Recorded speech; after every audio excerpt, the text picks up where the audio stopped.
This report provides a comparative investment analysis of Hecla Mining Company, Pan American Silver, Coeur Mining, and Vizsla Silver, examining their financial health, production trajectories, and the idiosyncratic catalysts that define their respective bull and bear cases.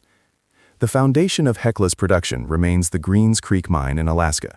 Throughout the first 9 months of 2025, Greens Creek demonstrated consistency, producing approximately 2.3 million ounces of silver and 15,600 ounces of gold in the third quarter alone. The mine's profitability is significantly enhanced by byproduct credits from lead and zinc, allowing it to maintain competitive margins even as labor and input costs fluctuate. The 2026 outlook for Greens Creek is bolstered by the commencement of the dry stack tailings expansion project, a critical infrastructure investment that ensures future resource-to-reserve conversion. At Lucky Friday in Idaho, Hecla has realized the benefits of a multi-year modernization program. After years of rehabilitation following seismic events and production interruptions, the mine produced 1.3 million ounces of silver in Q3 2025. Supported by higher milled grades and the implementation of stable operational protocols. A pivotal technical development for 2026 is the completion of the surface cooling project.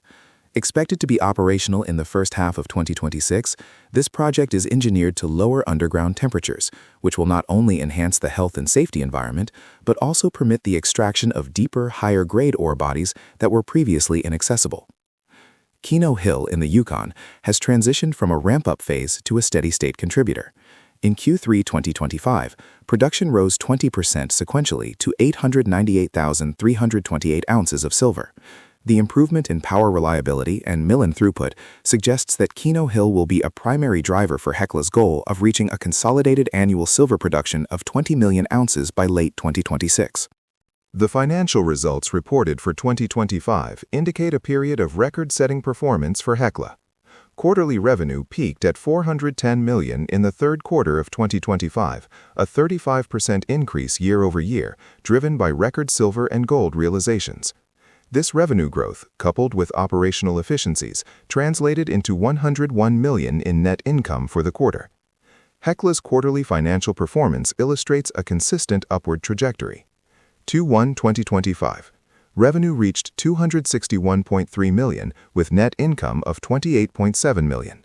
Silver production was 4.11 million ounces at an AISC of 11.91 per ounce. Q2 2025. Revenue jumped to $304.0 million with a gross profit of $119.5 million and net income of $57.6 million. Silver production hit 4.52 million ounces with a record low AISC of 5.19 per ounce. Q3 2025 reported record revenue of $409.5 million, gross profit of $180.5 million, net income of $100.6 million, and adjusted EBITDA of $195.7 million. Silver production reached 4.59 million ounces at an AISC of 11.01 per ounce. Hecla reduced its total debt from $564.7 million in mid-2025 to $277.7 million by the end of the third quarter. This reduction lowered the net leverage ratio to 0.3x, an improvement from the 2.7x reported a year prior. This financial flexibility has allowed the company to self-fund its $22 million annual exploration budget, which includes the 2026 Polaris program in Nevada and expanded drilling in the Silver Valley. Hecla Bull and Bear Case. The bull case for Hecla Mining is predicated on its status as a safe haven silver play with high operational leverage. By operating almost exclusively in Tier 1 jurisdictions, US and Canada, Hecla avoids the permitting delays and resource nationalism prevalent in Latin America. The completion of the surface cooling project at Lucky Friday and the continued ramp-up at Keno Hill provide clear pathways to production growth that do not rely on speculative exploration success. Furthermore, the company's recent inclusion in the S&P Mid-Cap 400 Index has increased institutional demand, which, combined with record low leverage, suggests a potential for multiple expansion and higher shareholder returns through dividends and buybacks. Conversely, the bear case for Hecla focuses on its high valuation and asset concentration. The stock often trades at a significant premium to its peers, with a forward PE ratio exceeding 40x, which may limit the potential for further price appreciation unless silver prices remain sustainably above $40 per ounce. Additionally, while Keno Hill is growing, the Casa Berardi gold operation in Quebec has faced a production gap as it transitions between pits, with a significant production deficit expected between 2028 and 2033. If silver prices pull back, the high-cost nature of the transitioning Casa Berardi asset could weigh on consolidated cash flows. Pan American Silver scale and diversification. Pan American Silver has utilized 2024 and 2025 to pivot from a mid-tier producer to a global senior, largely through the integration of assets acquired from Yamana Gold and the subsequent acquisition of MAG Silver in late 2025. With operations spanning Canada, Mexico, Peru, Bolivia, and Argentina, Pan American offers investors exposure to a massive, diversified production base, along with some of the industry's most significant non-producing optionality. The acquisition of MAG Silver in September 2025 finalized Pan American's control over a 44% interest in the Juanicipio mine in Mexico, an asset operated by Fresnillo. Juanicipio has immediately become a top-tier contributor to the company's margins. In the fourth quarter of 2025 alone, Juanicipio contributed 2.5 million ounces of silver, significantly exceeding management's expectations and helping Pan American beat its consolidated silver production guidance for the year. Financially, Pan American is operating at a peak. For the 12 months ending September 30, 2025, revenue reached $3.255 billion, a 21.75% increase over the previous period. The third quarter of 2025 was particularly robust, yielding record attributable free cash flow of $251.7 million. This cash generation has enabled the company to maintain a strong liquidity position, with total available liquidity estimated at $2.069 billion as of December 31, 2025. For 2026, Pan American Silver's consolidated forecast includes silver production between 25.0 and 27.0 million ounces, gold production between 700.0 and 750.0 thousand ounces, silver segment AISC ranging from 15.75 to 18.25 per ounce. The 2026 forecast points toward continued expansion of operating margins as production is expected to be weighted toward the second half of the year. The company also plans to release an updated preliminary economic assessment, PEA, for the La Colorada skarn project in the second quarter of 2026, which represents a massive internal growth opportunity in Mexico. The most critical factor in Pan American's long-term valuation remains the Escobal mine in Guatemala. Escobal is one of the world's largest primary silver deposits, capable of producing over 20 million ounces annually at an AISC typically below $10 per ounce. However, the mine has been suspended since 2017, pending an ILO 169 consultation with the Xinca indigenous peoples. As of early 2026, the consultation process led by Guatemala's Ministry of Energy and Mines, MIM, remains in Phase 2. While Pan American has engaged in dialogue with over 3,300 local stakeholders, the Xinca Parliament issued a strong statement in May 2025 denying consent for the mine's reopening. The lack of a clear timeline for the completion of this consultation and the potential for continued legal appeals to the Guatemalan Supreme Court represent a significant overhang on the stock. The Pan American bull and bear case. The bull case for Pan American Silver is centered on its world-class scale and the potential for a massive re-rating catalyst. Even without Escobal, Pan American is generating record free cash flow and returning capital through a 0.14 quarterly dividend. The successful integration of Juanicipio has de-risked the Mexican portfolio, and the company's vast exploration program, totaling over 540,000 meters in 2025, continues to extend the mine life of assets like El Peñón and La Colorada. If Escobal were to receive a restart permit in 2026 or 2027, the company's silver production would jump by over 70%, potentially making it the largest primary silver producer in the world. The bear case for Pan American focuses on the intensifying jurisdictional risks in Latin America and the persistent stranded asset status of Escobal. Mexico's recent mining law reforms, which include a 5% profit-sharing mandate and an 8.5% royalty on pre-tax earnings, have significantly increased the tax burden on Pan American's operations. Furthermore, the organized opposition from the Xinca people suggests that Escobal may never reopen, or that its reopening could be delayed for another decade, rendering its massive reserve base economically inert for the foreseeable future. Coeur Mining. Coeur Mining has undergone a transformation in the sector over the past 24 months. By completing the largest expansion in its history at the Rochester mine and moving to acquire New Gold in late 2025, Coeur has transitioned from a leveraged operator of aging mines to a diversified senior producer with a primary focus on the United States and Canada. The $730 million expansion of the Rochester mine in Nevada reached completion in late 2025. The mine is now achieving throughput rates of over 88,000 tons per day, more than doubling its pre-expansion capacity.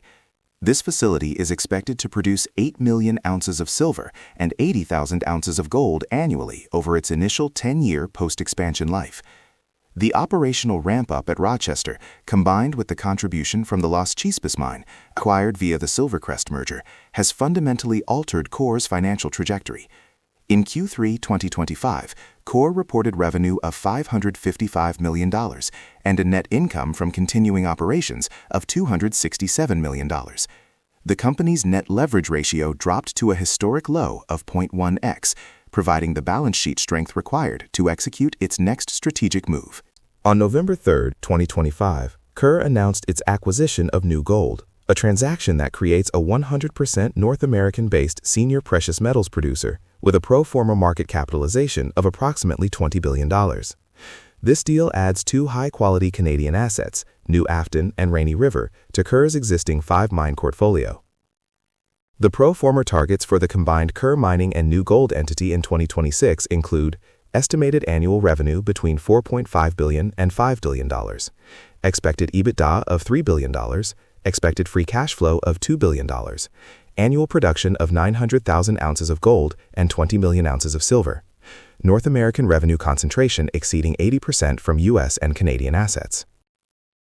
The merger is expected to close in the first half of 2026, pending shareholder approvals on January 27, 2026.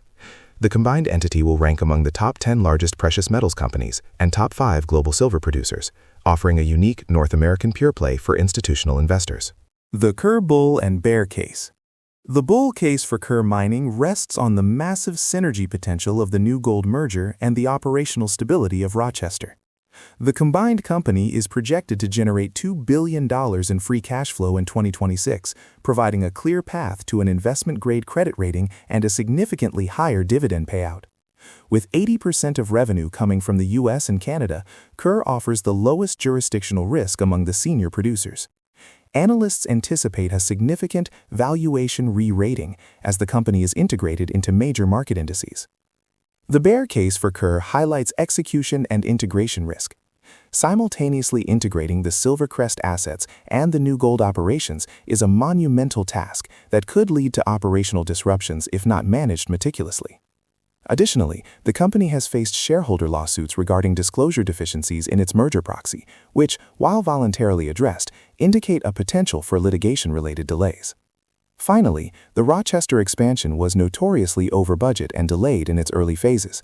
Any unforeseen technical failures at the new 88,000 TPD facility could severely impact the 2026 cash flow targets.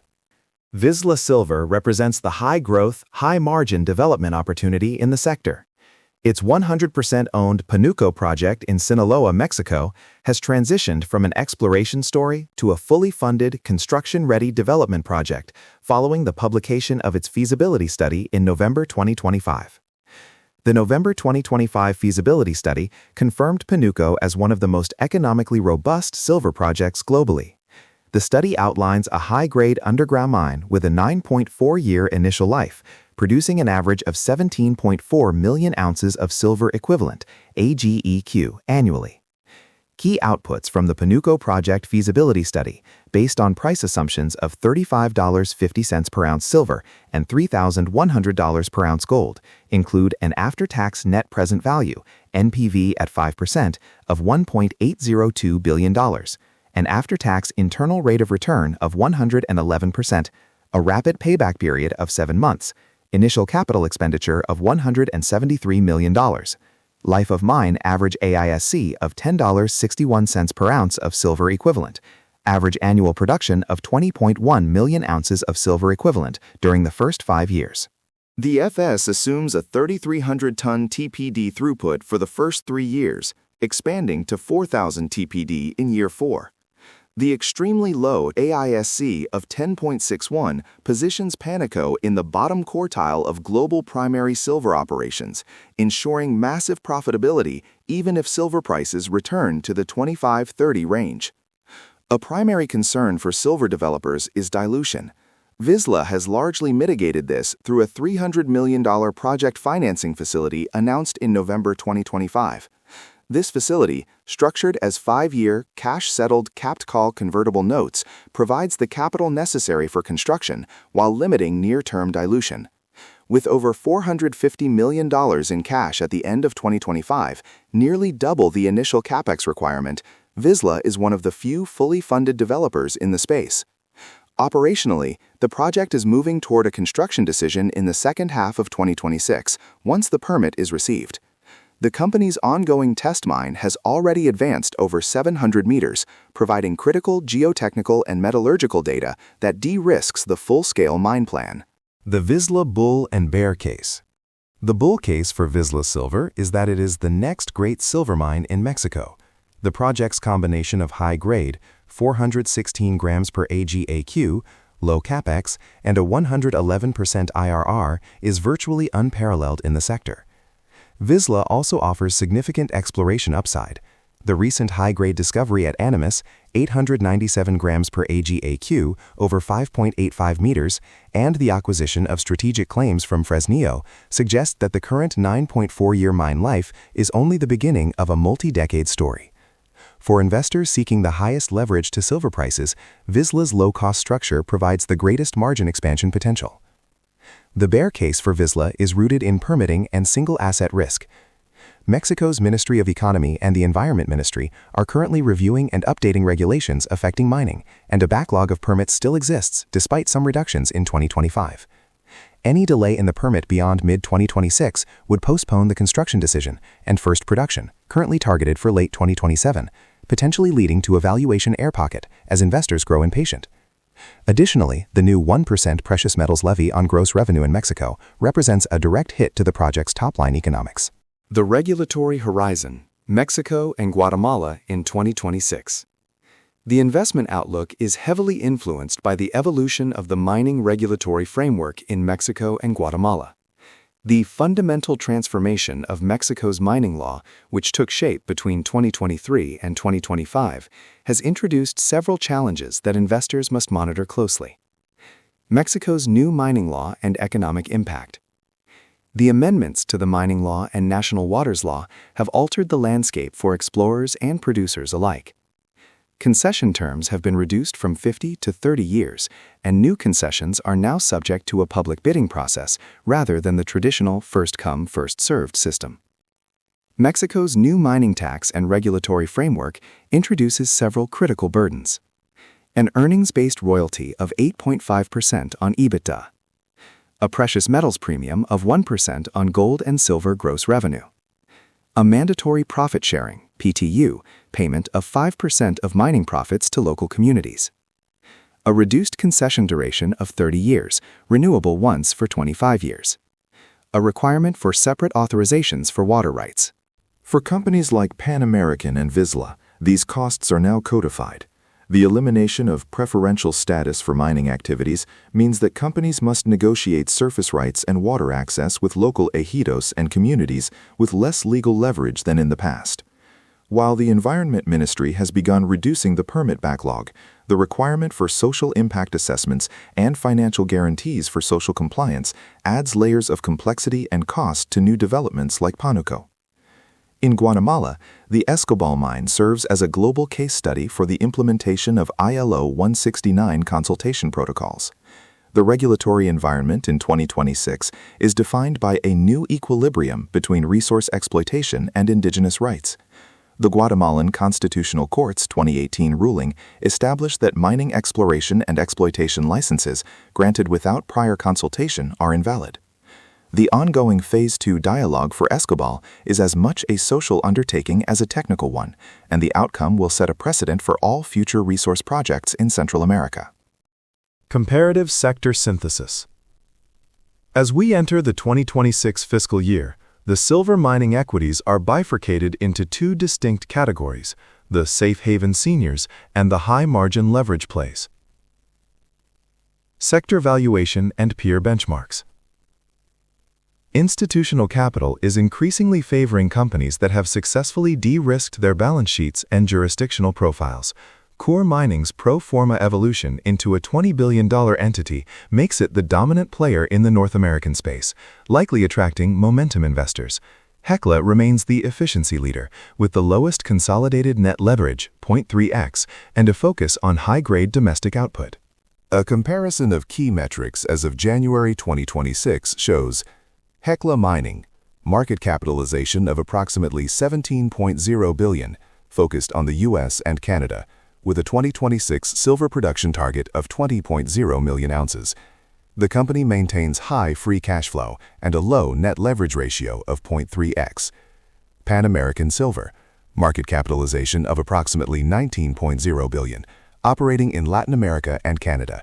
It expects production between 25.0 and 27.0 million ounces of silver in 2026, generating record free cash flow with low leverage. Coeur Mining, pro forma market capitalization of approximately $20.0 billion, focused on the U.S. and Canada. Targets include 20.0 million ounces of silver and $2 billion in free cash flow for 2026, with a minimal net leverage of 0.1x. Vizsla Silver, market capitalization of approximately $2.1 billion, focused on Mexico. First production is targeted for 2027, with currently negative free cash flow due to the capex phase, while maintaining a strong net cash position. The North American pivot and future capital allocation.